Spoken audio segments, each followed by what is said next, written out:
Nah, sebelum kamu lanjut nonton video ini, aku pengen kamu untuk subscribe this channel, nyalakan loncengnya juga ya. 3, 2, 1. Udah. Nah, gitu dong. Thank you ya udah subscribe.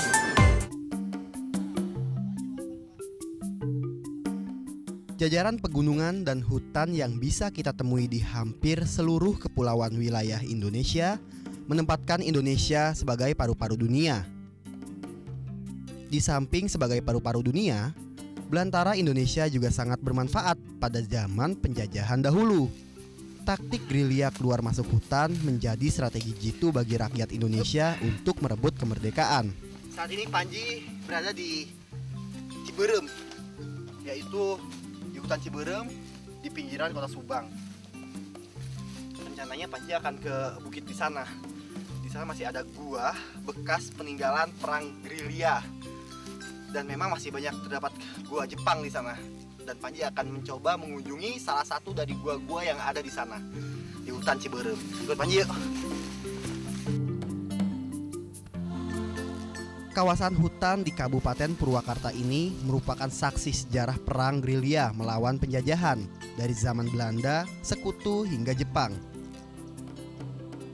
Kawasan hutan ini memiliki beberapa lembah di antara lereng-lereng gunung dan perbukitan, sehingga sangat strategis sebagai tempat pertahanan dan bersembunyi. Oleh karena itulah, di dalam hutan sana banyak sekali lobang-lobang buatan atau gua peninggalan perang gerilya. Jalur ini merupakan jalur bekas perang zaman Belanda dulu. Jadi dulu para pejuang kita di masa zaman perang gerilya itu melewati jalur ini untuk bisa sampai ke lokasi di mana banyak gua-gua Jepang dan mereka berperang di sekitar bukit ini. Perjalanan menyusuri jalanan setapak yang penuh nilai historis mengingatkan saya pada perjuangan para pejuang yang dengan gigih berani keluar masuk hutan melawan penjajah menggunakan strategi gerilya. Pithias coros, ular berkulit coklat yang senang berada di pepohonan, tampak sedang bersiaga mengincar sesuatu. Bahkan kehadiran saya pun tak dihiraukan oleh ular yang satu ini. Lihat ular tuh di atas tuh. Ini seekor ular pohon, ular kayu atau ular koros. Nama latinnya tuh Pithiasmococcus. Ular ini memang sering ditemukan di hutan-hutan seperti ini ya.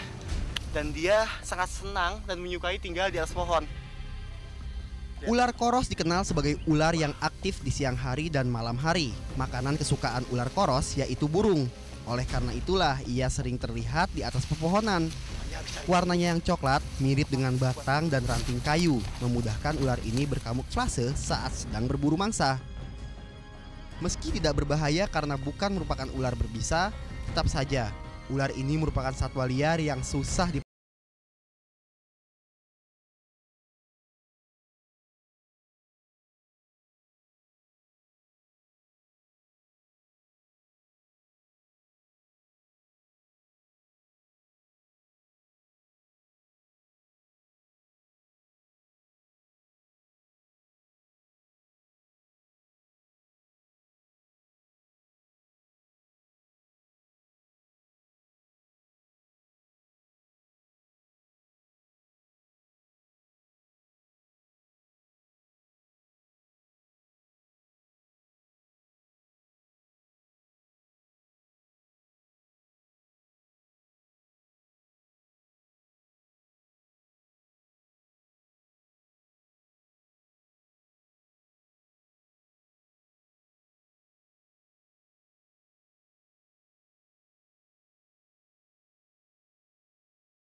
menjadi incaran bagi setiap orang yang akan memburunya karena kulitnya ini dapat dijadikan tas, sepatu, ataupun baju.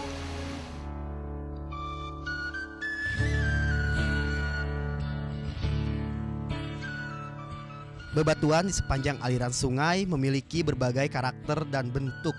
ada yang bulat, utuh, ada pula yang asimetris.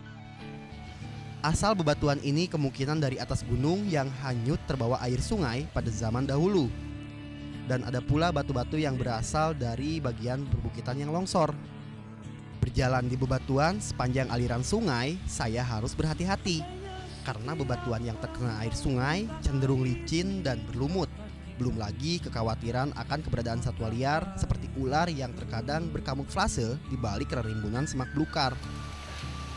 Wah, ini sungai.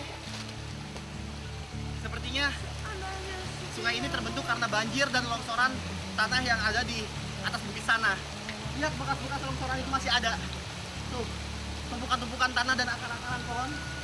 Dan banyak sekali batu di sini. Dan lihat kikisan tanah ini juga belum terlihat banyak lumutnya. Jadi sungai ini kemungkinan adalah sungai baru.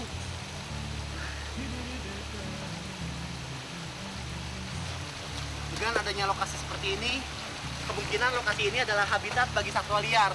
Mulai dari amfibi hingga reptil menyukai daerah seperti ini. Air yang melimpah menjadi daya tarik bagi setiap satwa, seperti piton molurus di atas batu ini. Daerah aliran sungai merupakan tempat kesukaan ular piton molurus karena suhunya yang sangat lembab dan selalu basah. Di tempat seperti ini, piton molurus bisa berkembang biak dengan sempurna. Piton molurus yang baru berumur beberapa bulan ini rupanya terpisah dari induknya dan keluar jauh dari sarang. Naluri piton molurus sebagai ular yang suka di daerah berair membawa ular ini hingga berada di sela-sela bebatuan sungai. Saat ini, sanca bodo atau piton molurus merupakan ular yang sudah terancam punah karena hari demi hari populasi ular ini di alam itu makin menurun karena banyak diburu. Lihat saja warna kulitnya yang sangat cantik ini. Ini menjadi incaran bagi setiap orang yang akan memburunya karena kulitnya ini dapat dijadikan kerajinan seperti tas, sepatu, ataupun baju. Bagus banget kan? Panji akan lebih senang jika melihatnya hidup dan besar di habitat aslinya. Maka dan biarkan dia mencari makan di sekitar sini. Oke kawan. Oke, guanya ada di sebelah sana. Ayo kita ke gua sekarang.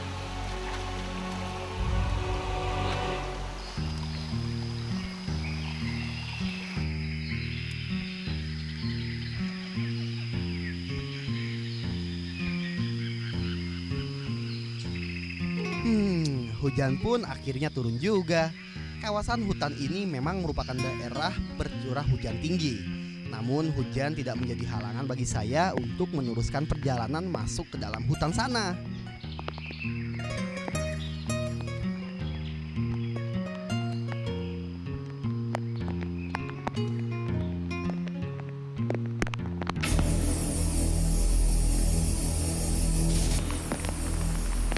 Lihat, kala hujan seperti ini biasanya semua satwa yang hidup di dalam hutan itu keluar dari dalam sarangnya.